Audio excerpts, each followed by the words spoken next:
અને એ પાછો આગેવાન છે ને ચૂંટણી ટાઈમે જ તમારી પાસે આવે તો જો મતાને દેવાનો હોય, મતાને દેવાનો, પછી 5 વર્ષ કઈ દેખાય નહીં. સભામાં માફી માંગતા હતા, અત્યાર સુધી ધાક ધમકીથી કર્યું બધું.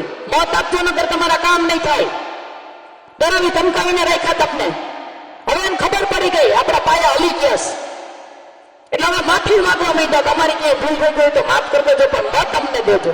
અત્યાર સુધી એની અમે બોલવા વાળું કોઈ નતું, બધાને દાબમાં રાખતા હતા. મારે આપણે ખાવાના, સમાધાન આપણે કરવાના, એવાને ટિકિટ દીધી છે અહીંયા. કારણ કે બહુ ધમકીઓ આવી હતી, 25 લાખની ઓફરો આવી હતી, છતાંય ટકી રહ્યા. પછી એવું કે ભાઈ અમારી ભૂલ થતી હોય તો અમે સુધારી લેશું, પણ અમે આ બધું જિગીસાબેન માટે નથી કરતા, ખેડૂતો માટે કરીએ છીએ. તો કઈ જિગીસાબેન એના ચૈયા લઈને ગયા હતા? આ તો તમારો ભ્રષ્ટાચાર ખુલ્લો પાડ્યો એટલે ખેડૂતોને દબાવ્યા કે તમે જિગીસાબેન ને ફોન ન કરતા, નકર અમે તમારી માંગણી લેવાનું બંધ કરી દેવું. એવા નેતાઓને બેહાડી દીધા. એક સમય હતો મોદી લહેરમાં કાળા કૂતરાને ઉભા રાખે ને તો જીતી જાય. આપણે જ કહેતા, બધા આપણા મોઢે જ કહેતા ને.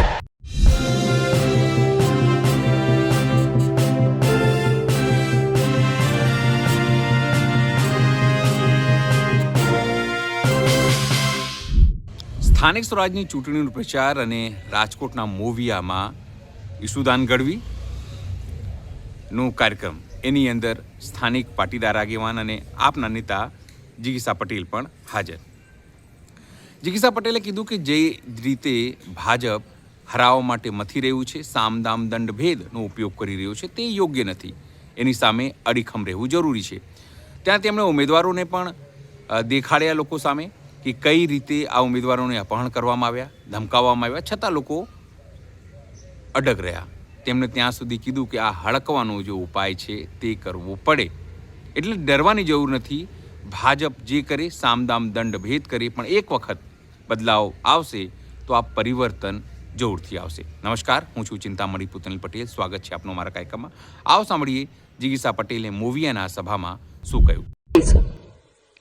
ચૂંટણી જેમ જેમ નજીક આવશે ને એમ એમ આ તમામ લોકો આજે ટોળકી જે ઉતરી છે ને અત્યારે, આખું ઘર પરિવાર સાથે 15 નેતા બીજા બધી જગ્યાએ જ્યાં જ્યાં અમે સભા કરીએ છીએ ત્યાં ત્યાં જઈને બીજી સભાઓ કરવા માંડે છે. અત્યારે આપણી બાજુમાં ક્યાંક સભા ગોઠવી છે કે આપણી સભા ફ્લોપ જાય એના માટે, પણ તમારા બધાની તાકાત જોઈને મને એવું લાગ્યું કે ના, હવે પરિવર્તન આવી જાય.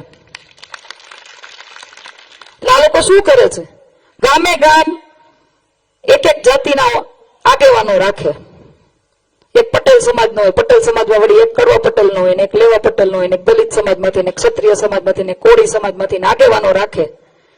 એ આગેવાનો આ બધા આ જે છે કે નેતા છે ને એ બધાની વાહવાહી કરે, ની 2-3 નેતા છે એ આગેવાનોની વાહવાહી કરે. એના થ્રુ તમારું કામ કરવાનું. જો તમે ડાયરેક્ટ વયા જાવ તો પછી વળી પાછો તમને ઠપકો પડે, થાય ને એવું. અને એ પાછો આગેવાન છે ને ચૂંટણી ટાઈમે જ તમારી પાસે આવે તો જો મતાને દેવાનો હોય, મતાને દેવાનો, પછી 5 વર્ષ ક્યાંય દેખાય નહીં. દેખાય 5 વર્ષમાં બીજા તમારા કામ થાય કોઈ દી? રોડ જોયો ને, ઈસુદાનભાઈ આવ્યા, તમે ભાઈ રોડ ઉપર આવ્યા, કેવો રોડ છે અમારો, પેરિસ છે. આખા ગોંડલ તાલુકાની આ હાલત છે, આખા ગોંડલ તાલુકાની અંદર. હમણાં અમારા અતુલભાઈ કાછડિયા અહીંયા બેઠા છે, ચરખડી તાલુકા પંચાયતના ઉમેદવાર. એના ગામમાં સભા કરી એવા અમે, ડોર ટુ ડોર કરી એવા, પછી એના ગામમાં સભા કરી એવા. સભામાં માફી માંગતા હતા, તમે વિડીયો જોયો હશે. સભામાં માફી માંગતા હતા, અત્યાર સુધી ધાક ધમકીથી કર્યું બધું. મત આપજો નગર તમારા કામ નહીં થાય, ડરાવી ધમકાવીને રાખ્યા તમને.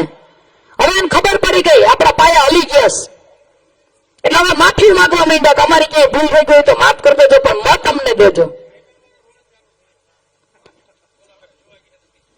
એટલે આવું કરીને તમને ભરમાવશે, તમને ભોળવશે, ભાઈ સાહેબ બાપા કરશે, લાચાર થઈ જાય તમારી સામે. પણ આ 30 વર્ષનો ઇતિહાસ તમારે ભૂલવાનો નથી. આ 30 વર્ષની અંદર જે મર્ડર એને કર્યા છે એ ભૂલવાના નથી, જે દાદાગીરી તમારી ઉપર કરી છે એ તમારે ભૂલવાની નથી. જાહેર સભામાં આવીને કહેતા હતા મારા અને મારા પરિવાર સિવાય કોઈને ટિકિટ નહીં મળે ભાજપમાંથી. એ તમારી સામે નતમસ્તક થઈ ગયા છે. શું કામ? કારણ કે તમે તમારી તાકાત એને દેખાડી દીધી છે.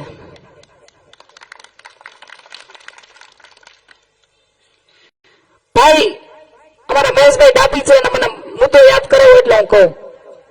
2 દિવસ પહેલા અમે વેકરી ગામની અંદર ફરતા ફરતા નીકળ્યા. લોકોએ અમને રોડ રસ્તાની એની વેદના કીધી. જો કે દરેક દરેક સરપંચને એવું કહેવામાં આવે છે કે તારા ગામમાંથી મત નહીં નીકળે ને તો તારા કામ નહીં થાય. અને આજ તો અમે એક ગામમાં કેમ તો એક સરપંચ અમને માજી સરપંચ હતા એને એવું કીધું કે બેન જેવી ગ્રાન્ટ આવે ને મારા ખાતામાં એટલે તરત ફોન આવી જાય. 7 લાખની ગ્રાન્ટમાંથી 5 લાખ મારે એને દઈ દેવાના, 2 લાખમાં હું કામ કરવાનું. આવી પીડા સરપંચની. એટલે વેકરી ગામની અંદર ફરતા ફરતા લોકોની વેદના સાંભળી અને એક રોડનો વિડીયો મેં બનાવ્યો. તમે દરેક જગ્યાએ જોયો હશે, સોશિયલ મીડિયામાં દરેક લોકોએ જોયો હશે. એ રોડનું કામ 2 દીમાં ચાલુ થઈ ગયું. કેટલા? 2 દીમાં. આ તાકાત છે આમ આદમી પાર્ટીની, આ તાકાત છે આમ જનતાની, તમારી મારી. અત્યાર સુધી એની અમે બોલવા વાળું કોઈ નતું, બધાને દાબમાં રાખતા હતા. અને અહીંયા તમારે જિલ્લા પંચાયતનો ઉમેદવાર ઉતાર્યો છે, ખબર છે ને એનો ઇતિહાસ? ખબર છે કે નથી? બાપ દાદા મર્ડર કરીને દાદાગીરી કરી ગયા, હવે દીકરા ઉભા થયા, ગમે એને હાલતા ફડાકો મારી લે. જોયો ને વિડીયો હમણાં સુલતાન પરથી? હાલતા ફડાકા મારીને પછી કે હાલો હવે સમાધાન, મારે આપણે ખાવાના, સમાધાન આપણે કરવાના, એવાને ટિકિટ દીધી છે અહીંયા. હવે તમારે વિચારવાનું છે, ફડાકા ખાવા, મર્ડર કરાવવા છે કે શું કરવું છે? વિચારવાનું તમારે છે. વિમલભાઈ સોરઠિયા ક્યાં છે? અને ધીરુભાઈ આવો, અહીંયા આવો, અહીંયા આવો, આવો બે આગળ. આ બે વીડિયોને તાલીઓથી વધાવજો એકવાર. બિલિયાના મગફળી કેન્દ્રની અંદર જયારે કડદો છૂટો ને ત્યારે આ ભાઈનો ફોન આવ્યો હતો મને કે બેન અહીંયા કડદો થાય છે, તમે આવો. અમે ગયા પછી ત્યાં જઈને અમે બધા પુરાવા ભેગા કર્યા. એના પછી અમે ત્યાં અધિકારીઓને વાતે કરી, રજૂઆત કરી, એનું નિરાકરણ લઈ આવ્યા. પરંતુ ત્યાંથી હું નીકળ્યા પછી આ બેયને ગોંધી રાખ્યા હતા, મારવામાં આવ્યો. અને આ બે ભાઈડા કહેવાય કે એની સામે ભાઈડા, એની સામે કેસ કર્યો અને એની સામે ટકી રહ્યા. કારણ કે બહુ ધમકીઓ આવી હતી, 25 લાખની ઓફરો આવી હતી, છતાંય ટકી રહ્યા. અને એના બેના ઘરના લોકોને પણ હું મસ્તક વંદન કરું છું કે આ લોકોને એટલી પીઠબળ પૂરું પાડ્યું ન કરે. એના ઘરમાં જે લોકોને દબાણ કરવું હોય ને એના ઘરનાઓને દબાણ કરે, ઈ છોકરાઓને દબાણ કરે. એટલે એકવાર જોરદાર તાળીઓના ગડગડાટ સાથે આ બે વીડિયોને વધાવો. આ તાકાત તમારે બધાને દેખાડવાની છે. માંડવીમાં કડદો કરી લીધો, હવે પાછો ચૈનાનો વારો આવ્યો છે. મારે દેવડા સભા હતી, પેલા મને ભાઈનો ફોન આવ્યો 15-20 મિનિટ પહેલા કે બેન હું આજે ચૈના લઈને ગયો હતો ને તો કે 300 ગ્રામ બધાના વધારે લઈ લે છે કે મેં પુરાવા રાખ્યા હોય, તમને વોટ્સઅપમાં મોકલું, તમે જોઈ લ્યો એકવાર. અને 5-5 કિલો સેમ્પલના, 5-5 કિલો સેમ્પલના. વિચાર તો કરો. પાછા તો મીડિયામાં આવીને એમ કે ખેડૂતો હાથે કરીને આપી દે તો અમે શું કરીએ? એટલે ભાઈ કઈ ખેડૂતોને વધારાનું છે? પાછા એવું કે ભાઈ અમારી ભૂલ થતી હોય તો અમે સુધારી લેશું, પણ અમે આ બધું જિગીસાબેન માટે નથી કરતા, ખેડૂતો માટે કરીએ છીએ. તો કઈ જિગીસાબેન હું એના ચૈણા લઈને ગયા હતા? ખેડૂતો માટે કરતા હોત તો ખેડૂતો એને કડદા થાય ત્યાં સુધી તમારું ધ્યાન ના પડે? અમે કહીએ પછી તમારે કરવું પડે? એમાં વળી એક ઓલા ધારાસભ્યના પ્રતિનિધિ છે, પૂર્વ ધારાસભ્ય, એક સભામાં કે જિગીસાબેન કે માંડવી વખતે જોયું નહીં કે કેવું કે કેન્દ્ર બંધ કરાવ્યા, 3-4 થી કેન્દ્ર બંધ રહ્યા. એટલે હું કઈ પ્રમુખ છું કેન્દ્રની? હું બંધ કરાવું? હે તમે બંધ કરાવ્યું, તમારા હાથમાં હતું બધું. આ તો તમારો ભ્રષ્ટાચાર ખુલ્લો પાડ્યો એટલે ખેડૂતોને દબાવ્યા કે તમે જિગીસાબેનને ફોન ન કરતા, નકર અમે તમારી માંડવી લેવાનું બંધ કરી દેવું, એવું દબાણ કરવામાં આવ્યું. તમને દબાણ કરી અને તમને બધાને શાંત પાડવામાં આવ્યા ને? આજ તમારે અત્યારે મોવિયા જિલ્લા પંચાયતમાં જેને ઉમેદવારી કરી છે ભારતીય જનતા પાર્ટીમાંથી, એ લોકો જયારે વીસીનો મુદ્દો આવ્યો ને ત્યારે મીડિયામાં આવીને કહેતા હતા, શું કહેતા હતા? ભ્રષ્ટાચાર કરવા દો નકર અમે રાજીનામા આપી દેવું. જોયો છે ને બધા મીડિયામાં વિડીયો? હું તો રોજ વિચારું કે આજ રાજીનામા પડે, રોજ પેપર ખોલીને બેહું, રોજ મીડિયા ચેનલો ખોલીને બેહું, રાજીનામા ન પડ્યા. એના કરતા એમ કીધું હતું કે વીસીની સરકાર શોષણ કરે છે તો એનો પગાર મહિને 20,000 રૂપિયા કરી નાખો, નકર અમે રાજીનામા આપી દેવું. પણ એવું ન કહે. હું કામ ન કહે? કારણ કે એ ભ્રષ્ટાચારમાં એની ભાગીદારી હોય. મહિને 20,000 રૂપિયા લેવા પોહાય કે બધા 2.5 લાખ રૂપિયા 15 દીમાં કમાવા પોહાય? અને કોના પૈસા? કોના? મારા તમારા?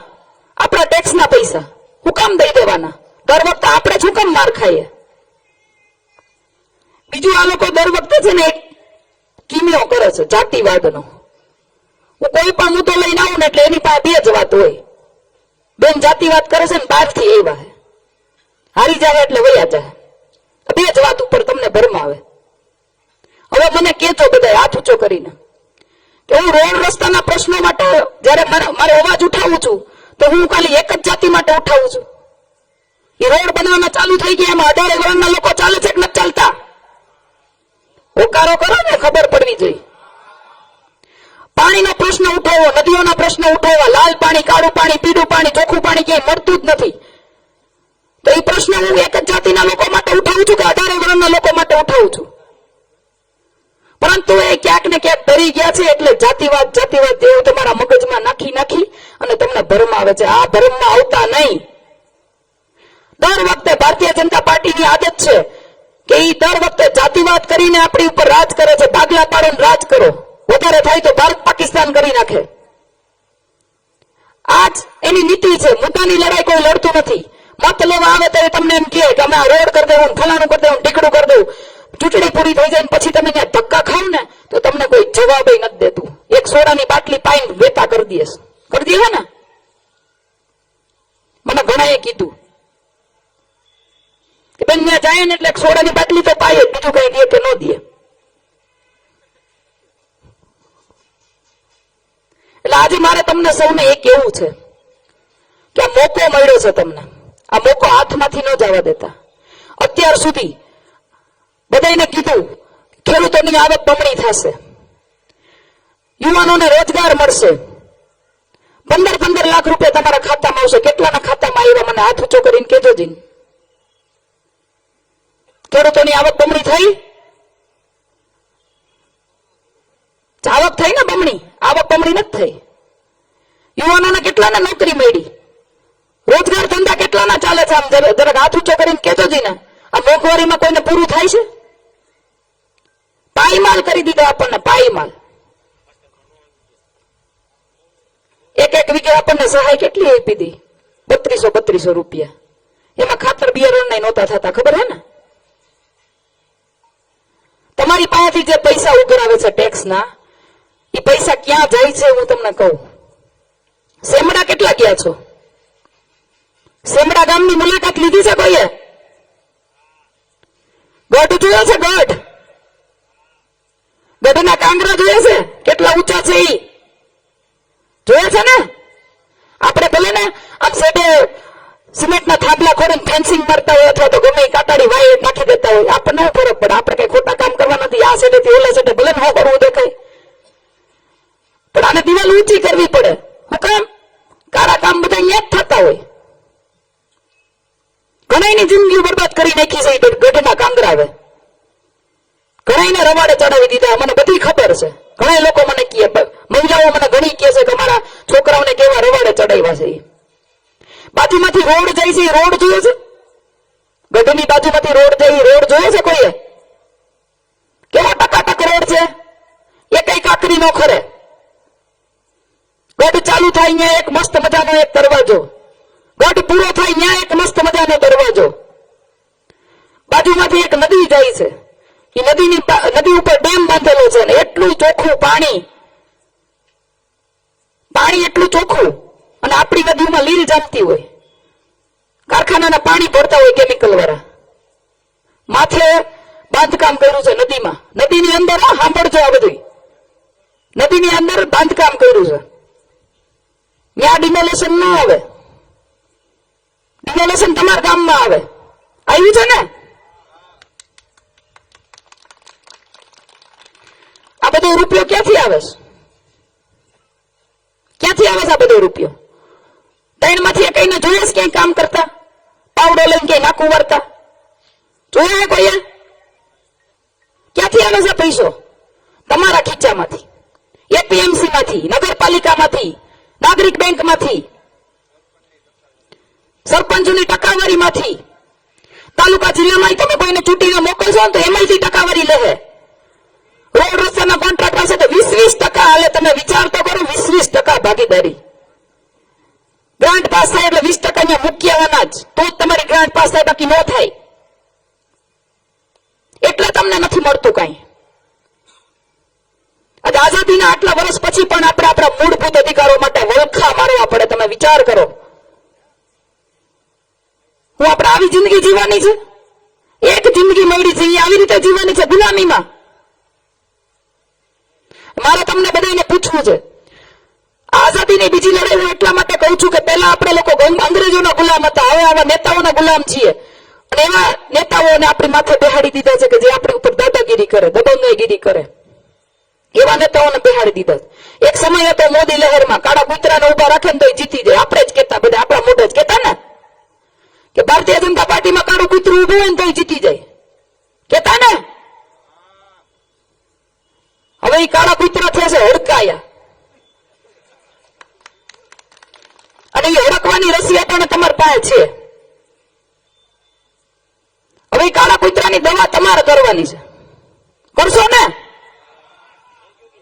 આમ જરાક હોકારો દઈને કેજો, હડકવાની દવા કરવી છે ને હવે? હા, બસ એમ. એટલે બે હાથ જોડીને વિનંતી કરું છું કે તાલુકા પંચાયત અને જિલ્લા પંચાયત બંનેની ચૂંટણીમાં બંને બટન સાવરણાનું દબાવજો, નહીતર પાછા કામ નહીં કરવા દઈએ. તો તમે જ કહેતો કેવો અમને કે કામ તો થતા નથી, માથે એને બેહાડશો તો. એટલે બે બટન સાવરણાના દબાવજો અને એને ખબર પાડી દેજો કે એની ઓકાત શું છે. આ લોકશાહીની અંદર જનતા જનાર્દન છે. જનતા ધારે કરી શકે, જનતા ધારે તો સરકાર બનાવી શકે, જનતા ધારે તો સરકારને પાડી શકે. થઈ ગયા માફી માંગતા. અમે સંઘર્ષ કરીએ છીએ, થોડોક સાથ સહકાર તમે આપજો, થોડોક સંઘર્ષ અમારો, થોડોક સાથ સહકાર તમારો, એટલે હહોરવા કાઢી દેવું. તમારી વચ્ચે મજબૂત ઉમેદવારો આપ્યા છે, જેની પાસે ટિકિટ ન હોય, હોદ્દો ન હોય, છતાંય તમારી વચ્ચે રહીને કામ કરતા હતા ને એવા ઉમેદવારોને અમે ટિકિટ આપી છે. અમે અમારી જવાબદારી પૂરી કરી. હવે તમારે તમારી જવાબદારી પૂરી કરવાની છે. કરશો ને? ખોખડીને બોલજો, મને નમાલા વેડા નહીં હાલે. બે હાથ ઊંચા કરીને મને કહેજો, આ વખતે આ પરિવર્તનની લડાઈમાં સહભાગી થશો ને? આ વખતે તમે તમારો મત આમ આદમી પાર્ટીને આપશો ને? આઝાદીની બીજી લડાઈના લડવૈયા બનશો ને? ખાસ મારે માતાઓ બહેનોને કેવું છે, હાવણો હાથમાં રાખીને આ વખતે ધૂળ ખેરી નાખવાના છે. કચરો બધો સાફ થઈ જવો જોઈએ. કરશો ને? બસ આટલી જ વાત રાખી મારી વાણીને વિરામ આપું છું. જિગીસા પટેલની વાત સાંભળીને આપને શું લાગે છે જરૂરથી અમારા કોમેન્ટ બોક્સમાં કોમેન્ટ કરજો. એ સિવાય અમારી યુટ્યુબ ચેનલ લાઈક કરો, સબસ્ક્રાઇબ કરો, બેલ આઇકન દબાવો. સાથે અમારી વેબસાઇટ છે www.gujaratplus.in, ત્યાં પણ જઈને તમે વધુ અપડેટ થઈ શકો છો. અત્યારે માટે બસ આટલું જ. નમસ્કાર.